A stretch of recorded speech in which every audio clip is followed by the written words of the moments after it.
کے لیے ہیں جو تمام کائنات کے خالق مالک و رازق ہیں، جو اپنے بندوں پر بے شمار انعامات کرنے والے ہیں، جو ہمیشہ سے ہیں اور ہمیشہ ہی رہیں گے، نہ جن کی ذات میں کوئی شریک ہے، نہ جن کی صفات میں کوئی شریک ہے۔ حمد و ثنا کے بعد لاکھوں کروڑوں درود و سلام ہوں اس ہستی اقدس و مقدس پر کہ جن کا نام نامی اور اسم گرامی حضرت محمد الرسول اللہ صلی اللہ علیہ وآلہ وسلم ہے، جنہیں تمام کائنات کا ہادی، رہنما، مقتدا، پیشوا، رہبر، امام بنا کر بھیجا گیا، اور جن کے قلب اطہر پر اللہ رب العزت نے اپنی آخری کتاب حمید کو نازل فرمایا۔ حمد و ثنا اور درود و سلام کے بعد لاکھوں رحمتیں ہوں ان صحابہ پر کہ جن کی عظمت کی گواہیاں قرآن اور حدیث کے اوراق میں بکھری ہوئیں، جن کی وجہ سے اسلام ٹھیک اور مکمل حالت میں ہم تک پہنچا۔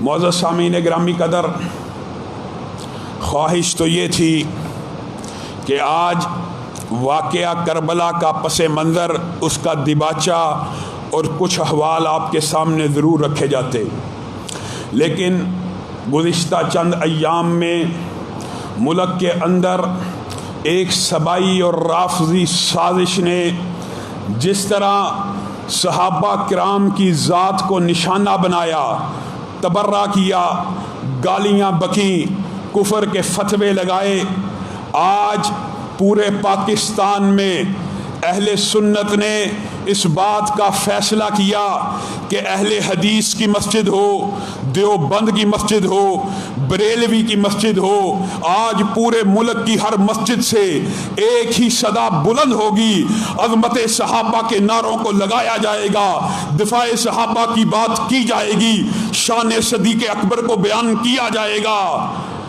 صدیق اکبر، آج دکھ اور افسوس کی بات ہے کہ پاکستان کے اندر وہ حالات ہیں کہ ہم پاکستان کے اندر شان صدیق اکبر بیان کرنے کے اوپر مجبور ہو گئے۔ آج پاکستان میں یہ حالات ہیں کہ توہین رسالت کے مجرم جب فرار ہو جاتے ہیں، ہم حرمت رسول کے لیکچر دیتے ہیں۔ آج پاکستان کے اندر یہ حال ہے کہ جب ختم نبوت کے اوپر ڈاکے ڈالے جاتے ہیں، ہمیں قادیانی رافضی لابی کے خلاف آوازوں کو بلند کرنا پڑتا ہے۔ اور قربان جائیں ہمارے سابقہ اور موجودہ حکمرانوں پر، جو بھی آیا غلام بن کے آیا، یا قادیانی لابی کا، یا رافضی لابی کا، یا امریکہ کا، یا یورپ کا، یا مغرب کا سابقہ آئے، ہمیں بھولا نہیں ہے۔ یہ میرے اور آپ کے لیے بھی غور و فکر کی بات ہے۔ ہونا تو یہ چاہیے تھا کہ مذہبی جماعتیں سیاسی جماعتوں سے بے نیاز ہوتی۔ وہ کب ہو سکتا تھا؟ جب آپ لوگ مذہبی جماعتوں کا ساتھ دیتے، لیکن آپ نے بھی قسم کھائی ہوئی ہے سیاسی جماعتوں کا ساتھ دینا ہے، اسی لیے مذہبی جماعتیں مجبور ہیں کسی نہ کسی کے ساتھ اتحاد کر کے چلنا پڑتا ہے۔ ورنہ سابقہ حکمرانوں نے بھی وقاص گرایا کو، سلمان حیدر کو سیف پیسیجز دیے، بھینسا، موچی، روشنی نامی پیجز کے جو بلاگر سے وہ ملک سے فرار کروائے گئے، اور یہ حکومت آئی، ریاست مدینہ کا نعرہ لگایا، دلوں کو تسکین ہوئی کہ شاید ملک ریاست مدینہ کی طرف قدم بڑھائے گا، لیکن سازشیں اور پلاننگیں ایسے ہوئیں آسیہ ملعونہ کو فرار کروا دیا جائے، اور جناب والا خان صاحب اس کا کریڈٹ بھی مغربی میڈیا کے سامنے لیں، عبدالشکور قادیانی کو فرار کروایا جائے۔ یہ ہمارے ملک کے حالات ہیں۔ آج دکھ کے ساتھ محرم کی 8 تاریخ اہل سنت کو پاکستان کے اندر ابو بکر صدیق کا دفاع کرنا پڑ رہا ہے۔ دکھ کی بات ہے، دکھ کی بات ہے۔ اگر کوئی نوحہ یا مرثیہ اسلام میں جائز ہوتا تو اس بات پہ ہونا چاہیے تھا کہ حضرت ابو بکر کی شان کو محرم کے ان ایام میں بیان کرنا اہل سنت کی مجبوری بن گئی ہے۔ اور کون ابو بکر؟ وہ ابو بکر کہ جو نبی کے پاس آئے، مفہوماً آپ کے سامنے رکھتا ہوں، رسول اللہ بیان کیا کرتے تھے جنت کا یہ دروازہ روزے دار کو پکارے گا، جنت کا یہ دروازہ انفاق فی سبیل اللہ کرنے والے کو پکارے گا، جنت کا یہ دروازہ ذکر کرنے والے کو وغیرہ وغیرہ پکاری جائے گا، جوڑا کرنے والے کو، صدقہ کرنے والے کو، ہر دروازہ مختلف نام سے مختلف اعمال بجا لانے والے کو پکارے گا۔ حضرت ابو بکر کے دل میں خیال آیا، اے اللہ کے رسول، کیا کوئی ایسا خوش قسمت بھی ہوگا کہ جس کو جنت کے 8 دروازوں سے ندا پڑے گی، صدا دی جائے گی؟ ہاں ابو بکر، میں تجھے بتلاؤں، اس امت میں میرے سامنے تو بیٹھا ہے جس کو جنت کے 8 دروازوں سے پکارا جائے گا۔ اور امت کے لیے بھی خوشخبری ہے، وضو کے بعد جو دعا پڑھی جائے گی اس کے اندر اللہ کی وحدانیت کا بھی اقرار، رسالت کا بھی اقرار، اپنی طہارت پاکیزگی کی خواہش، اس کو بھی جنت کے 8 دروازے پکاریں گے۔ اور کون ابو بکر؟ ابو بکر کے بارے میں آج ہردہ سرائی اور نوبت یہاں تک آ گئی۔ پہلے حضرت ابو سفیان کے بارے میں بات ہوتی تھی، حضرت وحشی کے بارے میں بات ہوتی تھی، حضرت امیر معاویہ کے بارے میں بات ہوتی تھی۔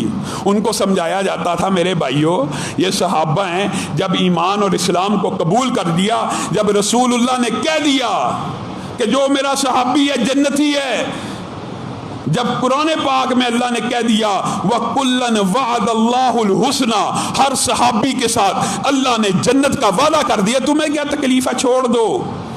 پہلے سارے ہی کافر تھے، سارے ہی مشرک تھے، اسلام آیا، اسلام کی تبلیغ پھیل دی گئی، صحابہ شامل ہوتے گئے، اور رسول اللہ صلی اللہ علیہ وسلم نے یہ ترتیب بھی، یہ سلیکشن بھی خود بیان کی ہے۔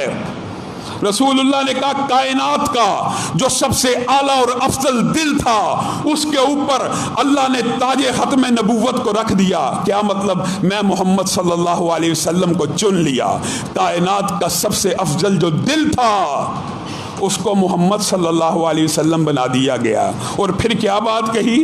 کہا انبیاء کے بعد کائنات میں جو سب سے افضل مخلوقات کے دل تھے ان کو ٹٹولا گیا، ان کو پرکھا گیا، ان کو اللہ رب العزت نے تولا کہ کون سا دل نفاق والا ہے، کون سا نفاق سے پاک ہے، کون سا ایمان والا ہے، کون سا نہیں ہے، کس کے اندر ایمان بڑھے گا، کس کے اندر تھوڑا رہے گا۔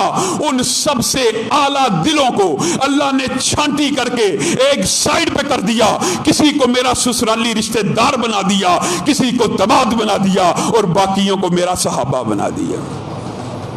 یہ اتنی اعلیٰ اور اولا ہستیاں، ان کے بارے میں ہرزہ سرائی کرتے کرتے نوبت یہاں تک پہنچ گئی کہ تم اس صدیق اکبر کی شان میں گستاخی کرو کہ جس کے بارے میں ایک صحابی وہ ہیں جن کو رسول اللہ نے کہا صحابی، ایک صحابی وہ ہیں جن کی امت نے ڈیفینیشن رسول اللہ کی احادیث سے نکالی کہ جس نے مجھے دیکھا اس آنکھ کے اوپر اللہ نے جہنم کی آگ کو حرام کر دیا۔ یہ ڈیفینیشنز ہیں، ائمہ نے حدیث سے اخذ کی، عوام تک پہنچا دی۔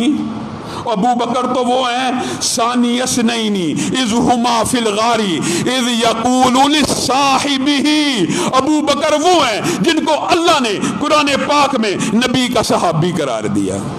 اس صحابی کی صحابیت کا انکار وہ ابو بکر کہ جس کو اگر آپ ذخیرہ حدیث اٹھائیں 27 مرتبہ 27 ٹائمز رسول اللہ نے مختلف مقامات کے اوپر یہ کہا ابو بکر تو جنتی ہے، ایک دفعہ نہیں 27 مرتبہ مختلف مقامات پہ ابو بکر کو یہ بشارت ملی ابو بکر تو جنتی ہے۔ رسول اللہ صلی اللہ علیہ وسلم نے صرف 27 مرتبہ جنت کی بشارت نہیں دی، اپنی زندگی کے اندر واحد ابو بکر ہیں جنہوں نے رسول اللہ صلی اللہ علیہ وسلم کی زندگی کے اندر نبی کے مصلی کے اوپر کھڑے ہو کے 17 نمازیں جماعت کے ساتھ پڑھائی ہیں۔ کس نے مقرر کیا امام؟ حضرت ابو بکر کو کس نے امام مقرر کیا؟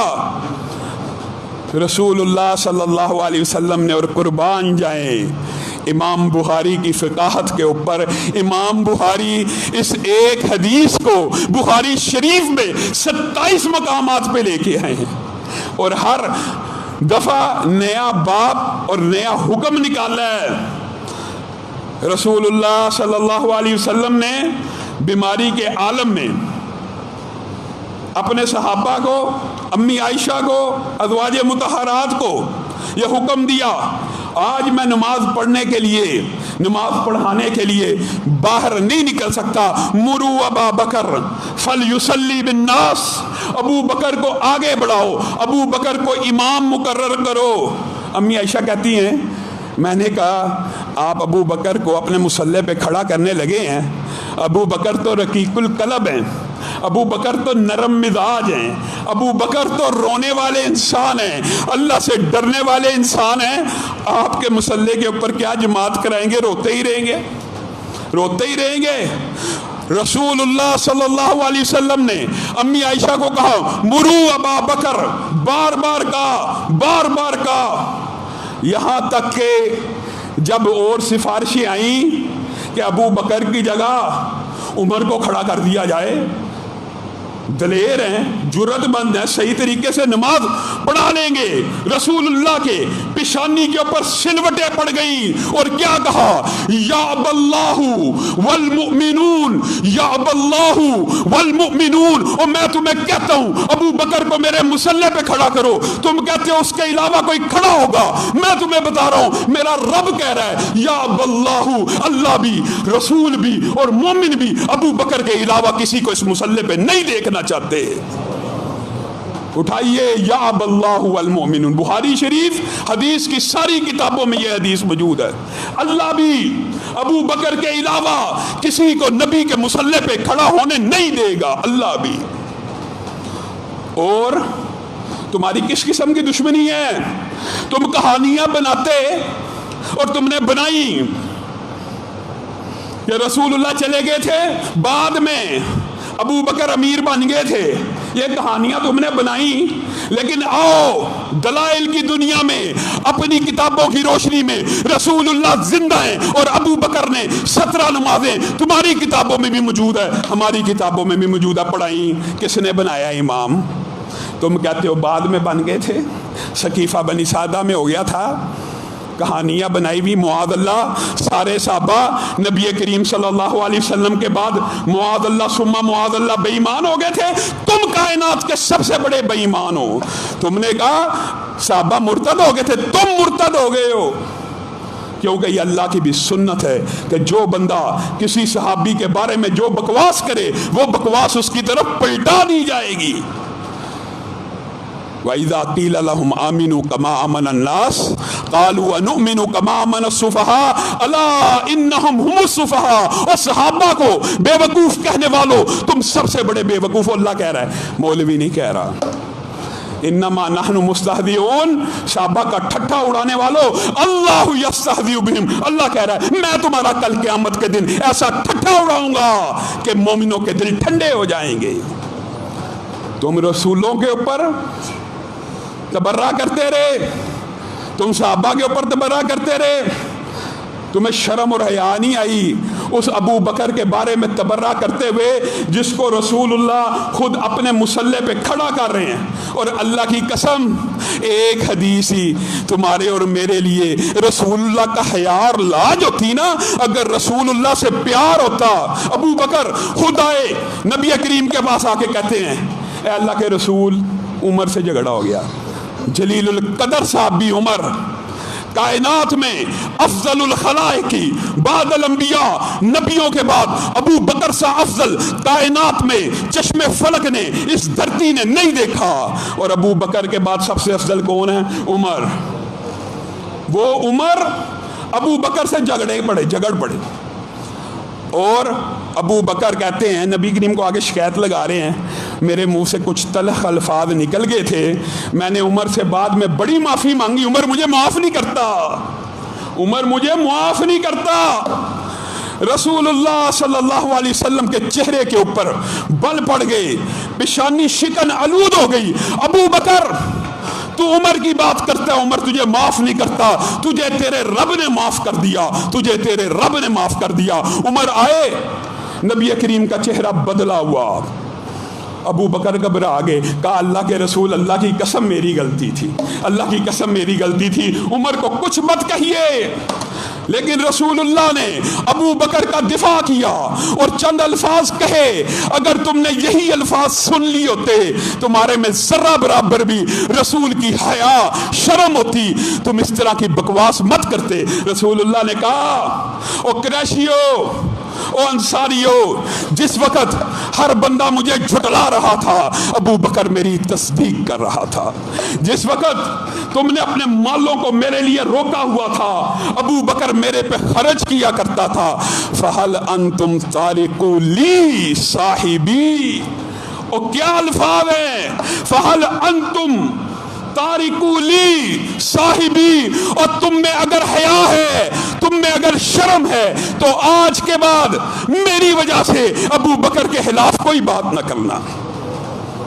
کیوں کہا یہ بھی بیان کر دیا، کہا امت کے میرے اوپر جتنے احسانات تھے، ہوتا تو نبی کا احسان ہے امت کے اوپر، احسان تو نبی کا ہے کہ اسلام کو قبول کیا، جنت کا راستہ دکھایا، کپڑے پہنائے، محرم کا رشتہ بتلا دیا، ماں بہن بیٹی کی تمیز بتلا دی، یہ احسان نبی کا کہ امتیوں کا؟ لیکن نبی سمجھا رہے ہیں کہ امتیوں میں سے بھی بعض لوگوں نے میرے پہ مال خرچ کیا ہے، بعض لوگوں نے میرے ساتھ احسانات کیے ہیں، بعض لوگوں نے مجھے پناہیں دی ہیں، بعض لوگوں نے میری دفاع کی ہے۔ یہ بات سمجھاتے ہوئے کیا کہہ رہے ہیں کہ میں نے امت کے اندر ہر شخص کے احسانات کا بدلہ چکا دیا، لیکن ایک باقی ہے جس کے احسان کا بدلہ میں نہیں چکا سکتا، کل قیامت کے دن ابو بکر کے احسانات کا بدلہ رب چکائے گا۔ اور الفاظ کہے تو کیا کہے، اگر میرے لیے خلیل بنانا کسی کو جائز ہوتا تو میں ابو بکر کو اپنا خلیل بناتا، لیکن میرے صحابیوں ہوا یہ ہے کہ میرے رب نے مجھے اپنا خلیل بنا لیا۔ اگر میں خلیل بناتا تو ابو بکر کو بناتا، اگر امت کے اندر کسی کا میرے پہ احسان باقی ہے تو ابو بکر کا باقی ہے۔ اور انہوں نے کہانیاں گڑھی ہوئی جی، وہ لکھنے لگے تھے، عمر نے روک دیا۔ معاذ اللہ، میرے بھائیوں، حضرت عمر کے بارے میں گزشتہ خطبے میں آپ کے سامنے یہ بات رکھی تھی کہ حضرت عمر کی موافقت کے اوپر رب نے پے در پہ آیتوں کو نازل کیا۔ یہ جو واقعہ کرتاس کی ساری سازش ہے نا، یہ گڑی گئی ہے، یہ بنی گئی ہے، یہ آپ کے دماغوں کو خراب کرنے کے لیے من گڑت، من چاہی طویلات۔ جی رسول اللہ نے کہا تھا مجھے کاغذ قلم لا کے دیا جائے میں لکھ دوں، جی کیا لکھنا تھا؟ جی وہ اس دن حضرت علی کی خلافت لکھنی تھی۔ یہ کہاں سے آیا حدیث میں لفظ؟ پورے ذخیرہ حدیث میں یہ الفاظ کہاں ہیں کہ علی کی خلافت لکھنی تھی؟ رسول اللہ نے کاغذ قلم مانگا، حضرت ابو بکر نے کہا اس وقت رسول اللہ کو تنگ مت کرو، بیمار ہیں، ان کو اذیت مت دو، رش کو ختم کرو، ان کو آرام کرنے دو۔ اب یہاں پہ رکیے، یہاں پہ کہتے ہیں حضرت عمر نے کاغذ نہیں تھا دیا، قلم نہیں تھا دیا، ورنہ رسول اللہ نے لکھ جانا تھا۔ جو لکھ جانا تھا وہ بھی سن لیجئے، وہ بھی حدیث کی دوسری کتابوں میں موجود ہے۔ اور یہ کتنا بڑا الزام ہے رسول اللہ صلی اللہ علیہ وسلم کے اوپر کہ رسول اللہ کے میں نے پورا دین تمہیں پہنچا دیا، صحابہ کے پہنچا دیا، لیکن ایک چیز تم الزام لگاؤ کہ رسول اللہ نے نہیں تھی پہنچائی، یہ الزام ہے۔ اور پھر رسول اللہ صلی اللہ علیہ وسلم اس واقعے کے بعد کتنے دن زندہ رہے؟ اگر لکھنا ہوتا دوبارہ کاغذ قلم منگوا کے کیوں نہ لکھتے؟ اس کا مطلب ہے رسول اللہ صلی اللہ علیہ وسلم نے حضرت عمر کی رائے سے موافقت کی، جس طرح اللہ نے متعدد مقامات پہ موافقت کی اور لکھنا بھی کیا چاہتے تھے۔ یہ بھی امی عائشہ بیان کرتی ہیں، کہا لے آؤ کاغذ قلم تاکہ میں ابو بکر کی خلافت لکھ دوں۔ پھر کہنے لگے جب حضرت عمر نے کاغذ اور قلم کہا کہ نہیں دینا چاہیے، آپ کی طبیعت خراب ہے، بعد میں نبی کریم صلی اللہ علیہ وسلم نے خود ابو بکر کو اپنے مصلے پہ کھڑا کر دیا، 3 دن اس واقعے کے بعد زندہ رہے، لکھنا چاہتے جو مرضی لکھ کے دے جاتے۔ یہی الفاظ کہے کہ لکھ کے تو میں دے دیتا، لیکن میں محسوس کر رہا ہوں کہ یا اب اللہ والمؤمنون، نہ اللہ چاہے گا نہ کوئی مومن چاہے گا ابو بکر کے علاوہ کوئی خلیفہ بنے۔ بات ختم۔ یہ کہانی بنائی ہوئی ہے حضرت عمر کے بارے میں۔ جی وہ لکھنا چاہتے تھے اور لکھنے نہیں دیا گیا۔ کہاں پہ آیا یہ کہ کیا لکھنا چاہتے تھے؟ اور پھر خود افسوس اور دکھ کی باتیں، افسوس اور دکھ کے مقامات ہیں۔ اللہ کی قسم کئی مرتبہ زبان کو اس لیے روک دیا جاتا ہے کہ بات زیادہ تلخ نہ نکل جائے اور فرقہ وریت کے سارے الزام ہمارے اوپر نہ دھر دیے جائیں۔ فرقہ وریت تم پھیلاؤ، انتشار تم پھیلاؤ، ملک کو آگ و خون میں دھکیلنے کی سازشیں تم کرو، اور اگر ہم صرف دفاع کریں پھر بھی ہم فرقہ وریت پھیلا رہے ہیں۔ حضرت ابو بکر کی خلافت خود مصلی پہ کھڑا کیا، اسی پر بس ہے نہیں۔ رسول اللہ صلی اللہ علیہ وسلم کے پاس ایک عورت آئی، آ کے کہنے لگی یہ کام ہے یہ کام ہے، بات ختم ہو گئی۔ رسول اللہ صلی اللہ علیہ وسلم نے کہا اگلے برس پھر آنا۔ عورت نے کہا صحیح حدیث کے الفاظ ہیں، اگر اگلے برس میں آؤں اور آپ کو نہ پاؤں تو پھر میں کس کے پاس جاؤں گی؟ رسول اللہ صلی اللہ علیہ وسلم نے کہا پریشانی کی بات نہیں، اگر میں موجود نہ ہوا ابو بکر کے پاس آ جانا۔ بتائیے اور کیا لکھنا ہوتا ہے؟ اپنے ہاتھ سے جس کو مصلی پہ کھڑا کر دیا تم اس کا نہیں مانتے، تم نے لکھے ہوئے کا کیا ماننا تھا؟ رسول اللہ کہہ رہے ہیں اگر مجھے نہ پاؤ تو ابو بکر کے پاس چلی آنا اور آؤ اپنے امام سے سنو، اور ہمارے بھی امام ہیں۔ انہوں نے بتائیے کبھی کوئی اہل سنت کا بچہ آپ نے دیکھا ہے ایمانداری سے کہ جو حضرت علی کی توہین کرتا ہو، حضرت حسن و حسین کی توہین کرتا ہو، حضرت فاطمہ کی توہین کرتا ہو؟ ہم کیسے کر سکتے ہیں؟ حضرت علی خود کہتے ہیں، محمد بن حنفیہ نے پوچھا اپنے باپ علی سے، خود پوچھا بیٹے نے کہ نبیوں کے بعد سب سے افضل کون ہے؟ حضرت علی نے کہا ابو بکر ہے۔ اس کے بعد کہا عمر ہیں۔ محمد بن حنفیہ خود بیان کرتے ہیں کہ پھر میں نے تیسرے کا نہ پوچھا، کیونکہ اگر میں پوچھ لیتا تو آپ عثمان کا نام لیتے۔ اور ابو جحیفہ کو حضرت علی کہتے ہیں کہ میں تجھے نہ بتلاؤں امت میں سب سے افضل کون ہے؟ کہا ضرور بتلائیے۔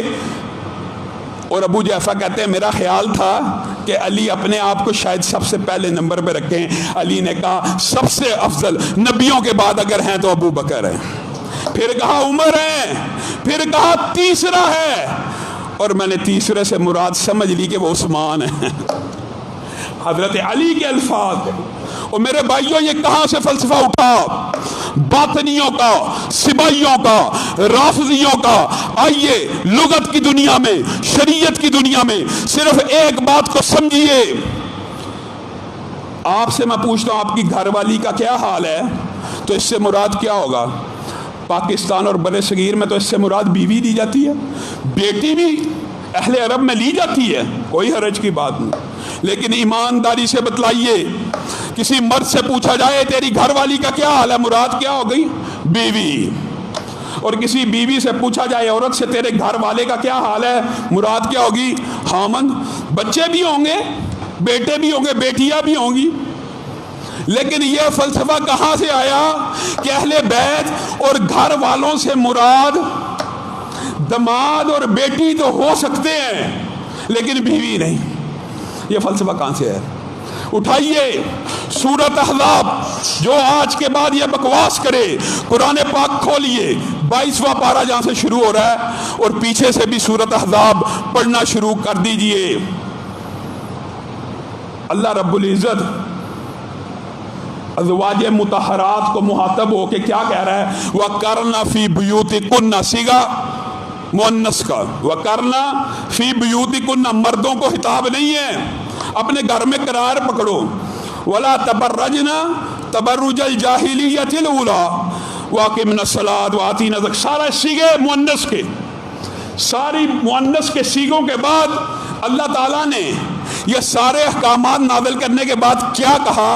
کہا یہ احکامات اس لیے نازل کر رہا ہوں انما یرید اللہ لیذہب عنکم الرجس اہل البیت، تاکہ تمہارے اندر سے ہر قسم کی ناپاکی دور کر دی جائے، اے نبی کی گھر والیو۔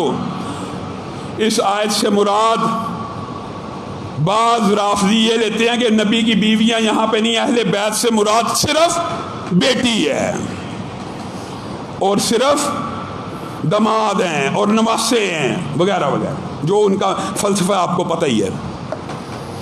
اگر یہاں پہ آیت ختم ہو جاتی تو یہ وہم پڑ سکتا تھا کہ پچھلا خطاب ازواج سے تھا اور آگے خطاب اچانک اولاد سے شروع ہو گیا ہے، لیکن آگے اس آیت کے بعد بھی اللہ نے خطاب کیا تو کیا کیا؟ وَذْكُرْنَا، پھر ازواج مطہرات سے خطاب، پہلے بھی اور بعد میں بھی۔ بات اگر اچھی طرح سمجھ نہیں آئی تو سورۃ ہود اٹھائیے، حضرت سارہ کو بشارت ملی، کہنے خوش ہو گئی، خوش بھی ہوئی اور حیران بھی ہوئی، حیران بھی بڑا ہوا، بوڑھی عورت ابراہیم بوڑھے ہو گئے ہیں، میں بانچ ہوں، اس عمر میں بچہ۔ حیرانگی کا اظہار ہوا تو اللہ تعالیٰ نے قرآن پاک میں آیت نازل کی، وہی لمحات کی، اتعجبین من امر اللہ، اللہ کے حکم پہ حیران ہوتی ہے۔ رحمت اللہ وبرکاتہ علیکم اہل البیت، بتائیے نہ سارا کے گھر کوئی اولاد ہے، نہ بیٹا ہے، نہ کوئی خاندان ہے، اللہ تعالیٰ کہہ رہا ہے رحمت اللہ وبرکاتہ علیکم اہل البیت، اے ابراہیم کے اہل بیت تمہارے اوپر اللہ کی رحمت ہے۔ کون اہل بیت بتائیے؟ اگر بیویاں اہل بیت نہیں ہیں تو پھر تو دماد بالولا نہیں ہو سکتے۔ ایک لاجک اور فلسفے کی بات کر رہا ہوں، ہم تو مانتے ہیں رسول اللہ نے کہہ دیا، ہم نے مان لیا، یہ تمہارا مسئلہ ہے۔ قرآن پاک میں بھی اہل بیت اگر کہا گیا بیویوں کو کہا گیا، انہوں نے اعدادی اہل بیت کو بھی اہل بیت اصلی بنا لیا، بنانا چاہیے، کیونکہ رسول اللہ نے جس کو اپنا اہل بیت کا ہم نے مان لیا، لیکن جو اصل اہل بیت ہے اس کو اہل بیت سے نکال دیا۔ اللہ تعالیٰ جو کہا گیا، جو سنا گیا، اس کو سمجھنے کی توفیق عنایت۔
ان الحمد لله نحمده ونستعينه ونستغفره ونؤمن به ونتوكل عليه ونعوذ بالله من شرور انفسنا ومن سيئات اعمالنا من يهده الله فلا مضل له ومن يضلل فلا هادي له واشهد ان لا اله الا الله واشهد ان محمدا عبده ورسوله اما بعد فان خير الحديث كتاب الله وخير الهدي هدي محمد صلى الله عليه وسلم وشر الامور محدثاتها وكل محدثة بدعة وكل بدعة ضلالة وكل ضلالة في النار۔ معزز سامعین گرامی قدر، آج پورے ملک کے طول و عرض میں احتجاجات، صدائے احتجاج، ریلیاں اور مظاہرات ہو رہے ہیں۔ کس بات کے لیے؟ ایک ملعون آصف علوی نامی اسلام آباد دارالخلافہ